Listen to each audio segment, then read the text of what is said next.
Graça e paz, meu irmão. Gratidão damos a Deus por esse dia 20 de maio de 2026. Chegamos ao capítulo 28 de Ezequiel. É um capítulo muito discutido na Bíblia, né? Ele tem uma relação direta ali com o capítulo 14 de Isaías, porque ele aborda uma questão vista extremamente como espiritual, né? Nós temos ali no versículo 9, que será o nosso guia do nosso devocional. Nele diz assim: Tu dirás, eu sou Deus diante daquele que te mata, mas tu serás homem, e não Deus, na mão daquele que te mata. Nós temos aqui uma relação, uma afirmação muito específica, em que o Senhor faz uma revelação ao profeta em relação ao rei de Tiro, dizendo que quando o rei de Tiro estiver na mão daquele que tirará a sua vida, se ele terá condições de dizer aquilo que ele vem trabalhando no seu coração, vem afirmando, uma posição de Deus. A gente, entre o capítulo 26 e 27, nós vimos a grandeza da cidade de Tiro, né? Aquela que dominava sobre os mares, aquela que negociava com diversas nações e principalmente aquela em que é usada a expressão a beleza, né? A expressão da beleza, aquilo que fascinava. Claro, essa beleza era feita por um conjunto de requisitos, entre ele a extrema riqueza, o extremo domínio sobre os mares, o domínio sobre os mares fazia com que, e as rotas comerciais, fazia com que aquela nação fosse admirada.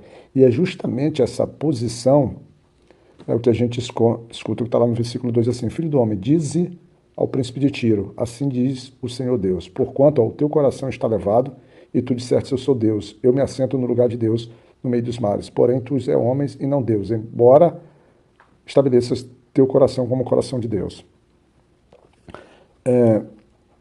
O que esse capítulo aqui importa é que a gente está trabalhando nessa primeira parte do capítulo sobre a posição de um rei real, de um rei físico, né? E o quanto ele se sente grandioso. E ele vai usar a expressão, né?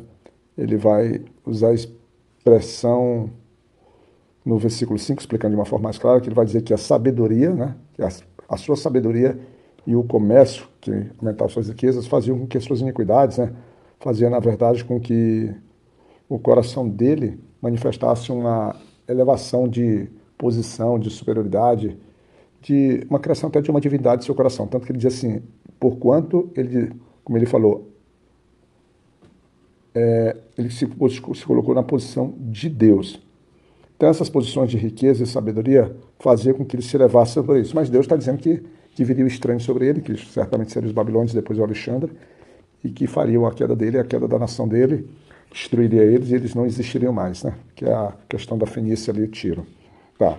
Mas a parte inicial do capítulo é isso. Mas quando a gente chega lá a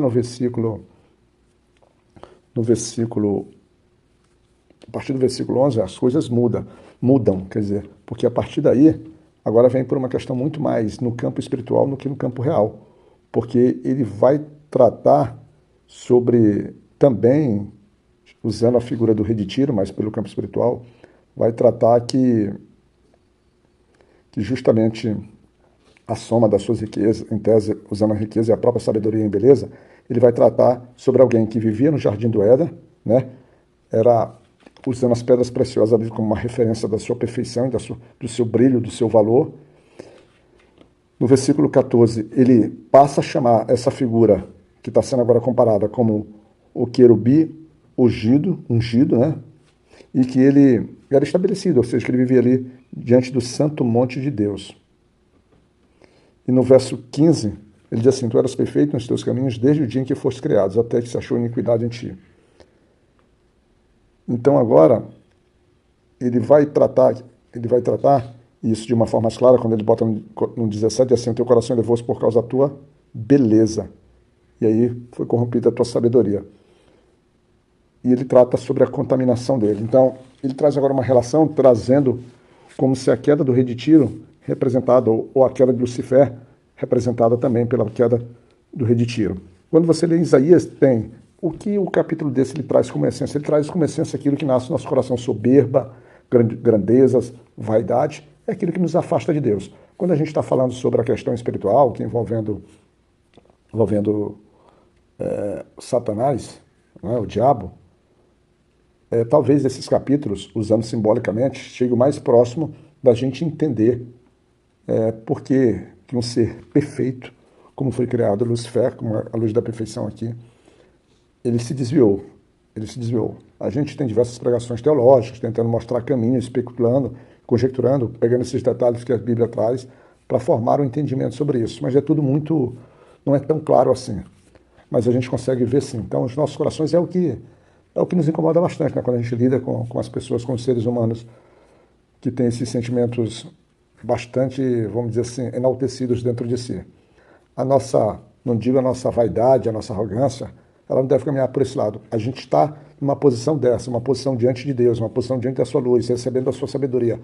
E, materialmente, agora a gente utilizando, que é o aspecto material, o recebimento das nossas riquezas, vivendo essa bênção das riquezas de Deus, então, na verdade, a gente poderia, então, deveria levar o nosso coração a uma dependência, a uma, vamos dizer assim, a não vaidade, mas a um coração muito mais propenso a exaltar e adorar o Senhor. Mas na nossa prática a gente vê que não funciona assim, né? Na vida real do homem não funciona assim. Ele está sempre lidando, ainda mais agora que nós não somos que nem o querubim, nós agora somos frutos de uma queda, de uma geração caída, de uma geração que realmente, ela pelo sacrifício, pelo sangue de Jesus Cristo, ela está sendo, vamos dizer assim, resgatada.